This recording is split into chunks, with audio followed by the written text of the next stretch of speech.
Thank you. I think the President chose wisely. You'll do a great job. You're very Afghan fluent. You've been over there a long time, and to your family, I know this is an honor and a burden all at the same time. Would we fight for Kandahar?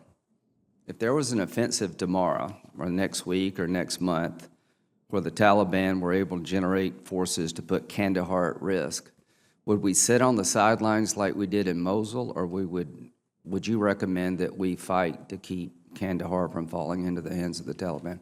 Sir, we need to prevent Kandahar from falling into the hands. So your recommendation as the military commander is that we should use American boots on the ground, combat power to protect Kandahar if it came to that?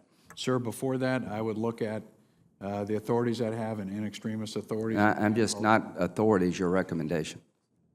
In Kandahar, the spiritual home of the Taliban?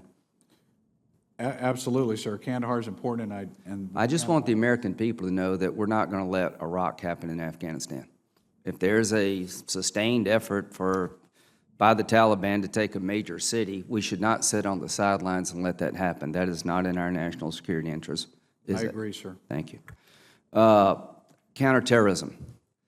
What's the likelihood of another 9/11 being generated from Afghanistan if we went down to 1,000 troops in January 2017? Sir, I'd be concerned that we would not be able to perform our counterterrorist mission. Would you say it would be high? It would be definitely higher, sir. Okay. So if the counterterrorism mission is one of the most important to the United States, how many counterterrorism forces will we have in place under the current plan in January 2017? Sir, I can't answer that question right now, but I'll be happy to come back to you. Isn't there a plan that envisions going down to hundreds? Sir, the plan right now at the 5,000 would still include a significant counterterrorism. Would it be enough? That's what I would like to assess, sir, because I'm concerned that it would Sure, not be. and I know you are. You're a good man. I know you want to protect the country. Here's what I'd like you to do.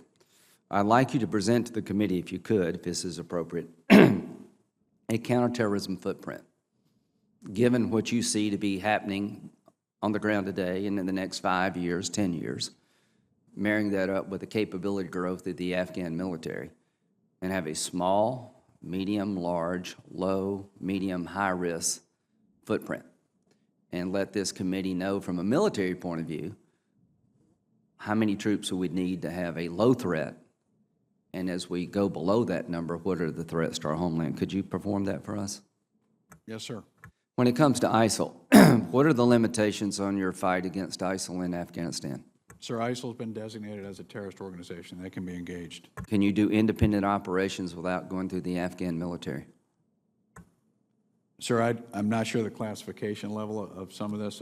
Okay. I can come back to you in another forum. Would you agree with me, from a national security point of view, we should be able to independently operate against ISIL in Afghanistan? Yes, sir.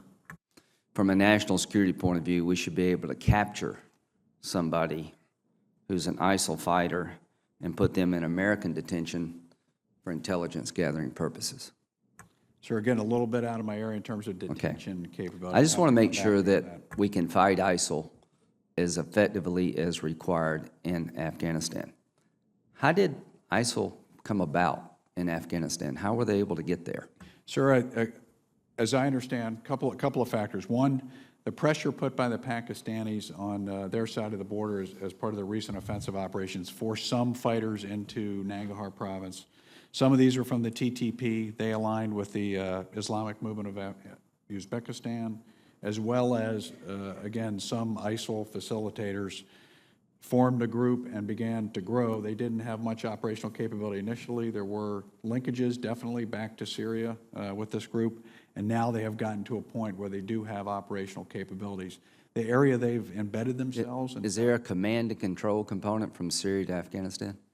That I'm not sure of, sir. I'd have to come back to. That would be something we want to know. Right? There is communication. Yes. Okay. So I just want to put Afghanistan in perspective. Do you agree with me, of all the places on the map right now, that this is the place we were attacked from on 9/11?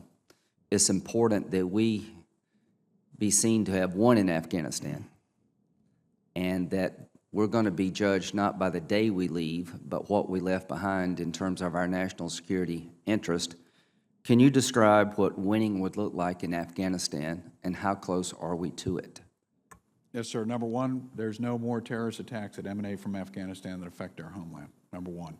And number two, the Afghans have a level of security capability that enables them to secure themselves with our continued assistance. How close are we to achieving those goals? Sir, I'd like to get on the ground and do my assessment, and I can give you a better answer. Yes, sir.